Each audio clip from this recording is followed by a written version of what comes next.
পাশাপাশি দুটো ছবি শুরুতেই আপনাদের দেখাবো। একদিকে চাকরির দাবিতে রাজপথে আছড়ে পড়ল প্রতিবাদের ঢেউ এবং অন্যদিকে বেকার ভাতার জন্য রাজ্য জুড়ে ক্যাম্পে ক্যাম্পে দীর্ঘ লাইন। একদিকে ছবি দেখতে পাচ্ছেন যেখানে তাদের দাবি হচ্ছে তাদের প্রশিক্ষণ রয়েছে, যোগ্যতা রয়েছে, নেই চাকরি, সেই জন্য রাজপথে তারা নেমেছেন।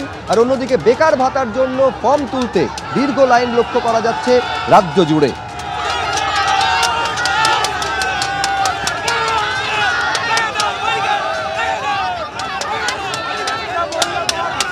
শুরুতে আপনাদের দেখাবো যে তাদের প্রশিক্ষণ রয়েছে কিন্তু চাকরিতে তারা সুযোগ পাচ্ছেন না, ইন্টারভিউতে ডাক পাচ্ছেন না বলে অভিযোগ করছেন তারা। 2025 সালে প্রাথমিক শিক্ষক নিয়োগের বিজ্ঞপ্তি জারি করেছে প্রাথমিক শিক্ষা পর্ষদ, ইন্টারভিউ প্রক্রিয়া চলছে, কিন্তু national institute of open schooling থেকে ডিএলএড এর প্রশিক্ষণ প্রাপ্তরা চাকরি পাচ্ছেন না, এমনকি সেই ইন্টারভিউতে ডাক পর্যন্ত পাচ্ছেন না। তাদের অভিযোগ সারা দেশে এই চাকরি প্রার্থীদের নিয়োগের সুযোগ রয়েছে, শুধু পশ্চিমবঙ্গের ক্ষেত্রেই নিয়ম মানা হচ্ছে না। আর তারই প্রতিবাদে বিকাশ ভবনের সামনে অবস্থান national institute of open schooling থেকে উত্তীর্ণ চাকরি প্রার্থীদের।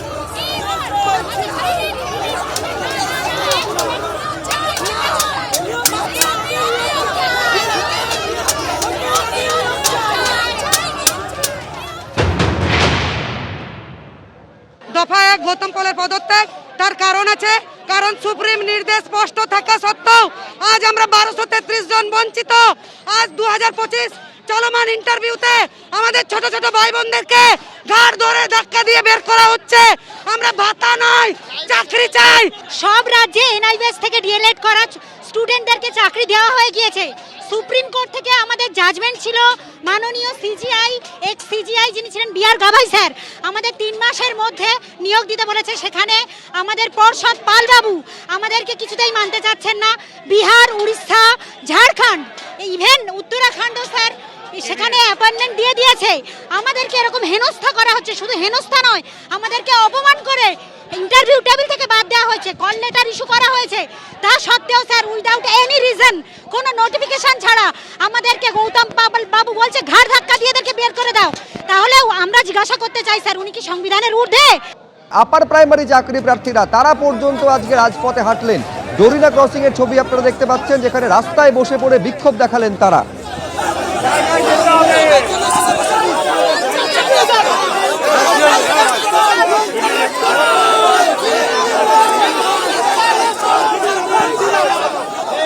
আমাদের দাবি একটাই, সেটা হচ্ছে যে আমাদের যে 5401টা সিট বাকি রয়েছে অনগোয়িং প্রসেস যেটা চলছে, তার মধ্যে কমিশন প্রদত্ত 14,339টা সিটের মধ্যে 9,500 সিটে নিয়োগ হয়ে গিয়েছে।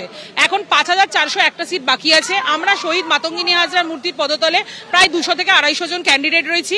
আমরা চাই আমরা প্রত্যেকে যোগ্য, আমরা প্রত্যেকে টেট পাস ট্রেন, তাই আমাদেরকে এই অনগোয়িং প্রসেসের মধ্যে ইনক্লুড করুক এবং আমাদের ইন্টারভিউ নিয়ে আমাদের চক ডাস্টার হাতে দিয়ে স্কুলে যাওয়ার সুযোগ করে দিই। আমরা বাদ পড়ে গেলাম কেন? কমিশনের কাছে বলতে গেলে ওরা বলে যে টেকনিক্যালি প্রবলেম। আমরা বলতে চাইছি টেকনিক্যালি প্রবলেম হোক বা দুর্নীতি হোক, যেটাই হোক সেটা এখন বাদ দাও। এখন যে আমাদের জন্য যে 5401টা সিট পড়ে আছে, সেই সিটে আমাদের নিয়োগ দিয়ে নিয়োগ সম্পূর্ণ করো, এইটাই হচ্ছে। সেই সিটটা যেন ফিউচার ভ্যাকেন্সিতে কোনোভাবেই কনভার্ট না হয়, কারণ ফিউচার ভ্যাকেন্সিতে যদি কনভার্ট করো ওই সিট কনভার্টটাও বেআইনি। এবিপি আনন্দ, এগিয়ে থাকে, এগিয়ে রাখে।